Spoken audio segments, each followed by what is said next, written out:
Looking around our bell, reflecting here in the infinity pool.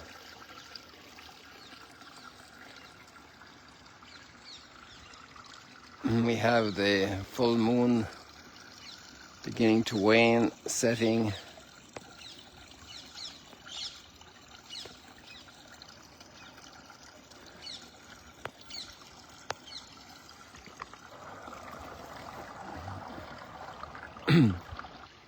And I'm not sure what we're going to see of the sun disk this morning, but we have a beautiful sun is rising in the Middle East. The sun of the ceasefire. And we pray very much. I would say we should pray in thanksgiving, first of all, that we have reached this phase. After so much trouble, so many tears, so much blood, so many killings, so much destruction, that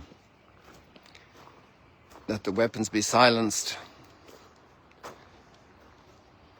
and the swords be turned into plowshares to work together to build a wonderful community here in the Middle East. We can never give up that hope. We want that. Everybody wants that. Everybody needs that. And the readings today are very special, and they prompt me to a number of very moving thoughts for me personally, and I want to share them with you. Maybe they echo in your hearts as well. I know even from conversations last night with some different people that there's always the tendency to skepticism, and one can understand why, because so many heartache has been suffered in the past over failed agreements and people undermining agreements behind the scenes, doing very unjust things, terrible acts of violence, a cycle of evil. And now we have this new page to turn, and we have learned a lot from the past in our own personal lives, in our own families. And just two very strong thoughts hit me first of all, and that is that we pray in thanksgiving, because we've all prayed for peace.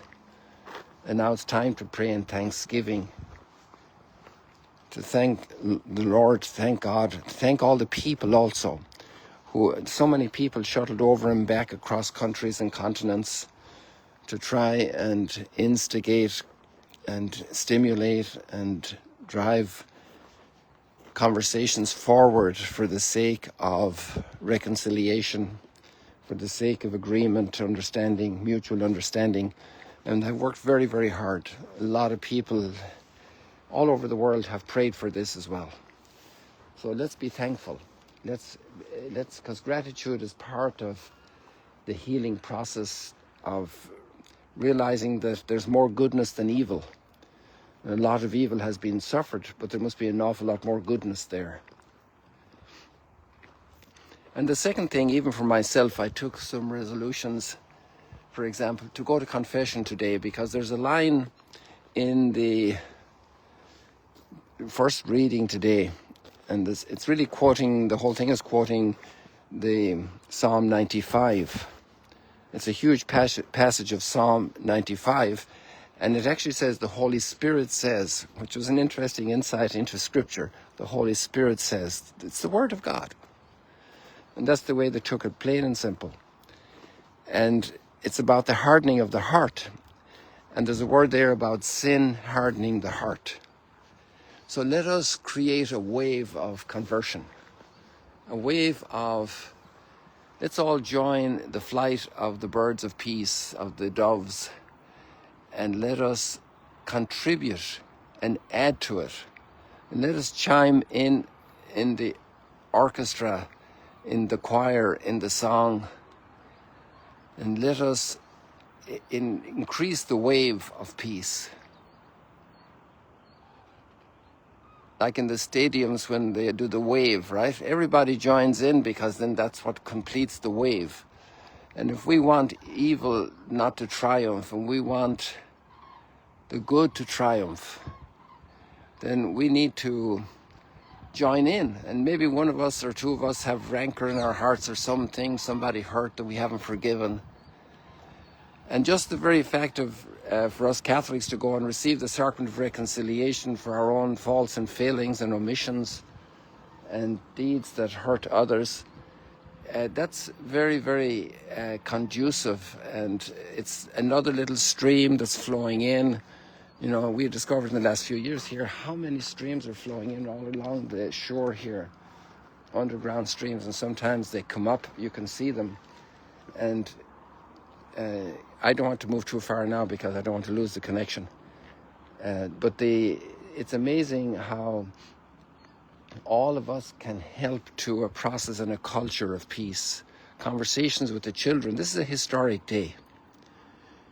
And let's pray and push, and everybody helping will definitely contribute. And this isn't wishful thinking. And it's because good people haven't done the part they were supposed to do, or people have pretended to look good and not be good inside, that peace crumbles. It takes a village to educate a child, and it takes the whole world together to be at peace, because one person can blow it apart. And our part is significant. And if you look at the readings today, the Psalm, together with the Psalm 95, together with it's a huge chunk of it quoted in the letter to the Hebrews, you will see the word hardened hearts. Harden not your heart. That's the responsorial. If today you hear his voice, harden not your hearts. Let us not be bystanders and just sit on the sidelines and watch if there will be peace. Let us, each one of us, make peace. And maybe first of all a peace in our hearts with God. Maybe there's some things we're struggling with God. And ask God, what are your terms for peace?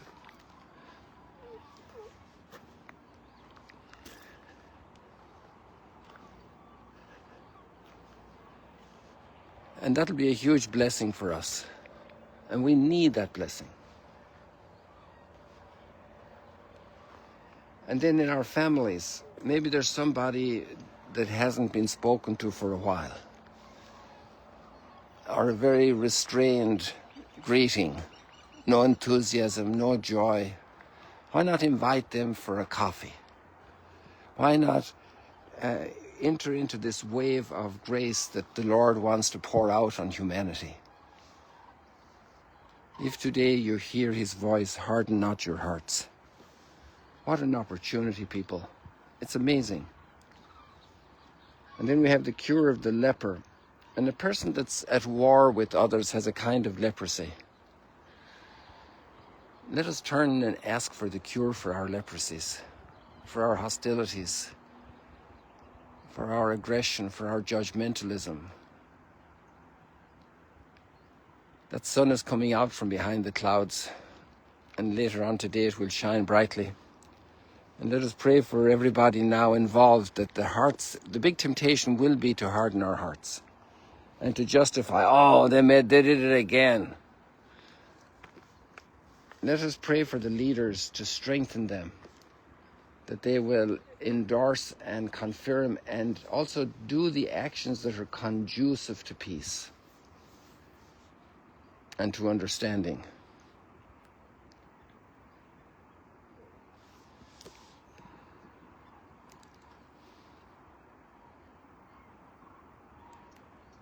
Look at that, the sun is coming out. Isn't that marvelous? After a very bleak winter of war, a warry winter, we need the thaw of peace and goodwill. We need to teach the children. We need to talk about it with the children, to celebrate it.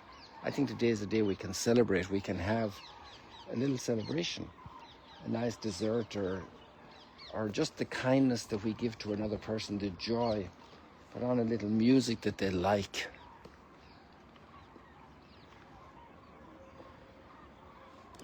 Let us not be on the side of the skeptics. We know there are lots of challenges, but it's all fixable. The grace of God is there. There's no difficulty that can't be overcome. Wow, there's birds all over the place flying. Look at this. They must have heard about the peace agreement.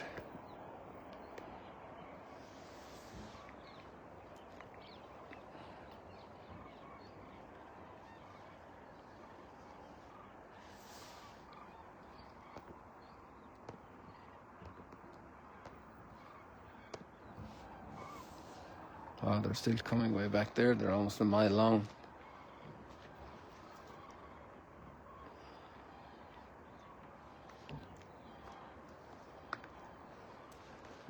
Oh, another set's coming here.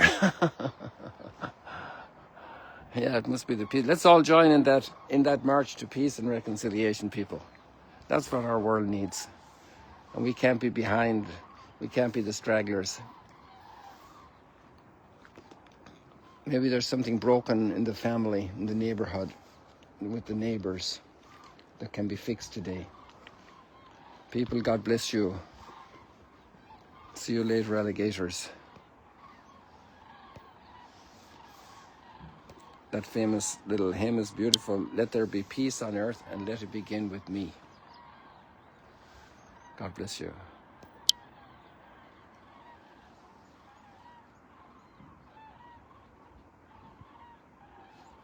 Wow, we got the sunrise for this live stream.